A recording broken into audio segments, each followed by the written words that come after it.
Hey, what's up everyone? It's Shamrocked here with a boss guide for you. This is for Iridikron on a 25 Tyrannical key.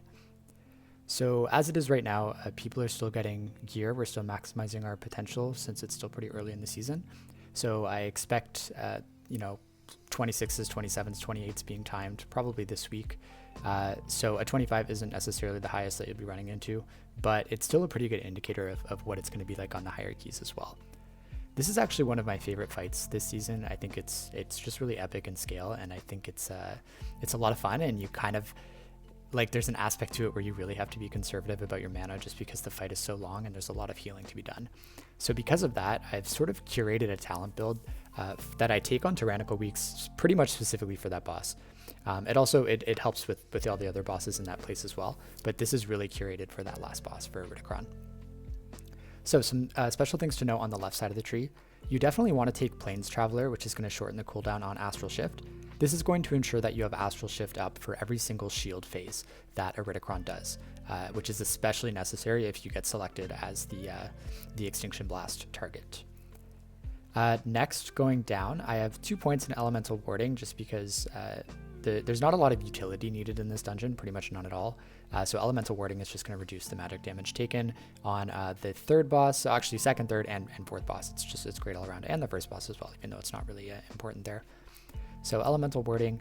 I also have 1 point in Mana Spring here, which honestly, throughout the whole dungeon, it gives you like 50 or 60k mana back, which is kind of pathetic. But honestly, if you're on that last fight, especially if you're pushing really high keys, it may come down to your final cast, just getting that off, especially in the final shield. So every little bit of mana helps. And like I said, there's really hardly any utility needed in this dungeon at all, especially on a Tyrannical week.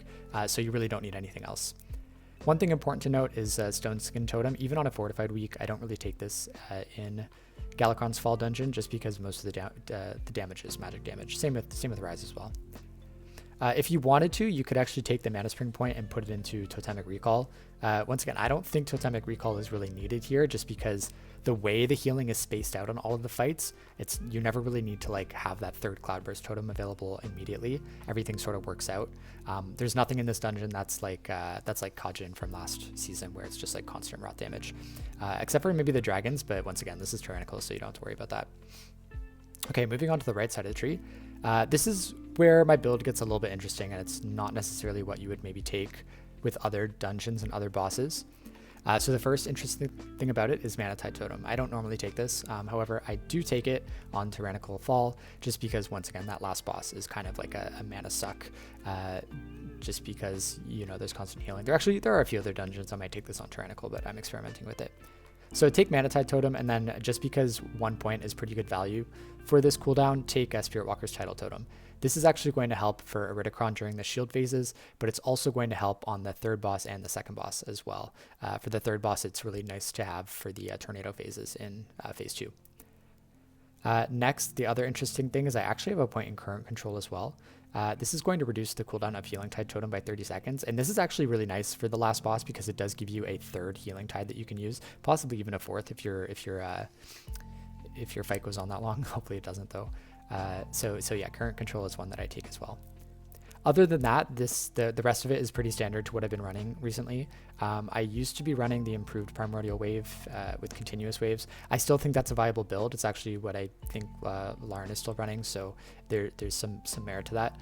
However, I'm finding that taking those points and putting them into Ancestral Awakening and then having the extra point to put somewhere else as well is working out very nicely for me, especially for these Tyrannical bosses. The only thing negative about this build is that you don't really have any DPS talents. You don't even have Stormkeeper, which kind of sucks. However, we did just get a nice damage buff, so you're going to be doing more damage now regardless than what you were before. Additionally, a lot of these dungeons, Fall in particular, the timer is like so generous. Like you do not need to add your little bit of extra DPS that Stormkeeper is going to add to the keys that you're doing unless you're like, rank 1 pushing. Then, maybe you need that. But even in Fall, I don't even think you need that in a rank 1 Fall. So yeah, I definitely forego the DPS talents in order to keep more survivability for the group. Okay, so with that summary, let's get on to the actual boss fight. I would say for Iridikron, buckle in because it's going to be a long ride. You're looking at least a 6-minute boss fight on a higher key, possibly longer. You're looking at least 3 shields, maybe 4 if you have really low group DPS. so just keep that in mind. For the beginning of the fight, just get as much damage in here as you possibly can, and then get ready. When he picks an Extinction Blast target, you're going to want to put Earth Shield on that target right away for the little bit of DR, put a Riptide on them for the health increase from Ancestral Vigor, and then depending on who it is, they're going to either take a lot of damage or hardly any, depending on like what defense that they have, so just make sure you pour some single target healing into them. Once this AoE cast, the Stonecracker Barrage, is almost finished casting, put down a Spirit Link Totem for the first one. You can either do first and third or second and then last shield, so it's really whatever you struggle with more. I always do it on the first just because you don't really want an early death if you can avoid it. Something to note, then once the Stonecracker Barrage is done, put an Earth Shield on Chromie right away, put some Riptides on her, put some Riptides on the rest of the group, and then just start putting some healing waves onto Chromie. A really good strat here to get a nice boost of healing into her is to put Primordial Wave on her, get your Undulation stack to 2, and then just rip a healing wave on everybody once the shield damage starts doing AoE damage to everybody in the group, and that's going to put a nice healing, a nice little start to the healing boost on everybody. And make sure you have a Cloudburst Totem down while you do this as well. Now for this shield, what I do is I first pop Ancestral Guidance. That's the first cooldown I pop, and then I just do what I can. I try not to go too crazy with the AoE heals here, just because you want to be careful, because if you once again burn through your mana too quickly, then you're not going to have enough to get through the rest of the fight. What I should have done here that I didn't is I actually should have done Healing Tide after my Ancestral Guidance went up. I don't know if I meant to click it but then didn't. But something got messed up here. Like I did not play that perfectly. I should have had a Cloudburst down, and I should have done my Healing Tide Totem. However, I even remember looking down there during this fight and being like, oh my god, I have no cooldowns running. Everybody's going to die. Thankfully, the shield was just about to be popped, so it ended up being fine. But you'll see, I actually popped Ascendance there just in a little moment of panic to keep everybody alive in case the shield was about to last a little bit longer. So once again, did not play that perfectly. It should have been Healing Tide immediately after Ancestral Guidance was over. But once again, that's fine. I was able to sort of recover into what I needed to do. And if you have current control, Healing Tide is going to be one of the first cooldowns that you want to pop anyways, because you're going to have that reduced cooldown on it and you're going to get an extra use out of it. After that happens, you're going to get the frontal with the ads. Usually most groups go left, your group may go right. Just make sure you have it figured out before the fight starts. And then this is your time to heal everybody up. Make sure Chromie is at 100% throughout this window.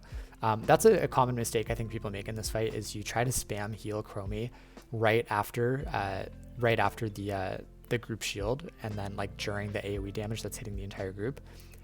Don't worry about it. Just heal her, get whatever you can in her, do a little bit of focusing on her. Just get her to like 80, 90%, and then you don't have to like finish her off. You can leave it until after that frontal happens. All right, for this second shield, hopefully your group has some AoE. If you need to, you can pop, this is where you would maybe pop Ascendance if you had it up. Like I should have had it up here if I didn't screw up. But if not, hopefully your group has other sort of AoE DRs, such as Zephyr. If you have an Augvoker, you'll definitely have that. And then most groups are running a Demon Hunter here as well, so you should have Darkness for the second one as well, which is great.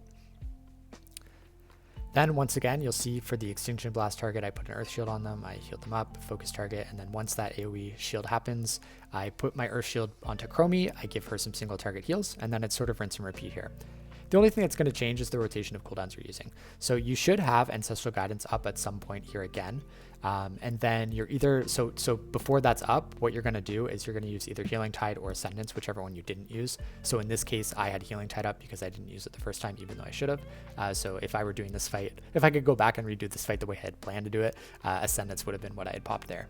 And then AG would be up during this shield, which I pop when it is. Make sure you have your Cloudburst Totem down. And once again, although you want to keep everybody healthy and have some pretty good AoE healing going on, you don't just want to spam chain heal, because that's gonna run you out of mana pretty quick. And you may have some people who are in your group who are squishier than others. Like we had a druid here that was taking at least like 15-20% of their health bar more than everybody else per tick. So if that is the case, just make sure you focus that person. If you need to, put your Earth Shield on that person as well. Once again, Chromie does not need to be healed up to 100% until the next Extinction Blast, so you have a lot more time than you might think. Other tips for this fight, first, you're going to want to save, especially on a hierarchy, you need to save Lust for that final shield. Like a 26-27, if you don't have Lust for that final shield, you're likely not going to break it. I'm actually very surprised that they haven't nerfed it yet. It's a pretty big shield, and there's a ton of damage going out, so you'll need to save Lust for that last part. you'll see, I think we have one more shield, but you'll see towards the end of the fight, I actually pop Lust when he's at 91% and when we have a nice little burn phase and we're able to push him down to that final shield. Another tip, mana pot. So usually the routes in this place require you to skip the last trash packs. We actually didn't for this group, but if you do, it means you're going to be using an invis pot and you're not going to have your mana pot up right away. It's fine. It's still, this fight is long enough that you're going to get your mana pot back at some point. So you can either use the aerated mana potion, or if you want, if you're really struggling for mana and you want to take the time, during that little like 10-second window when the ads come out, you can pop a potion of frozen focus and just sit there and drink for 10 seconds, and that will give you a substantial amount of mana back. You should also be popping your mana tide totem, like I said, with the Spirit Walker's Tidal Totem talent, in the shield phases when you feel like you need a little boost. Make sure you pop it during the first shield so that you get it up again during the, towards the end of the fight. Once again, 2 mana tide totems is pretty good value for a fight like this when you're kind of struggling for mana. If you don't use an invis pot and you have your mana pot right at the beginning of the fight, I would say pop it sooner rather than later, like within the first minute, and then you will likely get it up towards the end of the fight if you need it for that final shield.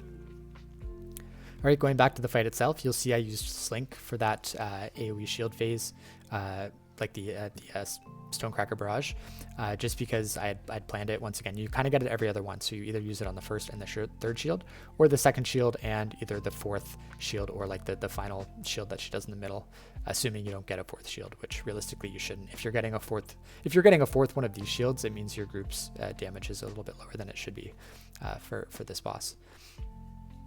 Other than that, you can see I have my healing tide back up, I have AG back up, I have everything that I need for this shield. However, I'm being careful not to just burn all of my my cooldowns, just because I want everything that I can possibly have for that final burn phase, because the damage is actually really high and it's easy to sort of fall behind if you have no cooldowns, or to spend too much mana and then run out of mana and then somebody dies and then you don't end up breaking the shield, which is really tragic when you've made it this far.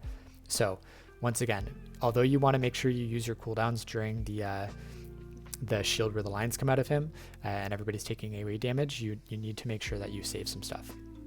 So you'll see here, I just sort of made the executive decision to pop Lust at 91%, just because we have a nice little burn phase here. That's going to push him into 90% before the next Extinction Blast, and we're going to get the tail end of Lust during the final burn phase as well. So this was like perfect scenario if you're able to do this, especially to avoid that fourth Stonecracker Barrage, because like I said, you kind of want to be saving your cooldowns at this point.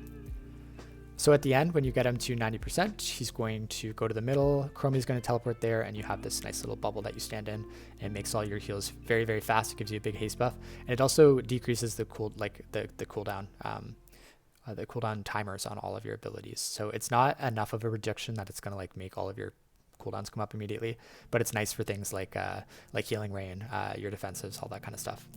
So here, once again, pop everything you possibly can, because this does a ton of damage, and if people aren't using defensives, or they're taking really long to kill this, it's very possible to have somebody die towards the end of this, and that would really suck. So this time I had both AG and I had Healing Tide Totem. I also had Nature Swiftness, and I don't think I had Mana Tide Totem, but that's some of the one I may have had. So you want at least like 2 cooldowns to burn through that. Like I said, if you really want Slink for that phase, you can just use Slink for the second shield instead of the first and the third, and then you'll have it up for that. Slink is pretty powerful ability there, obviously, because you're all stacked up. But yeah, that's it. I hope you got some good tips from this guide, and stay tuned. I'm making some more for this season, so just keep a watch for my channel, and you'll see those as they come. Thanks again, and I'll see you next time.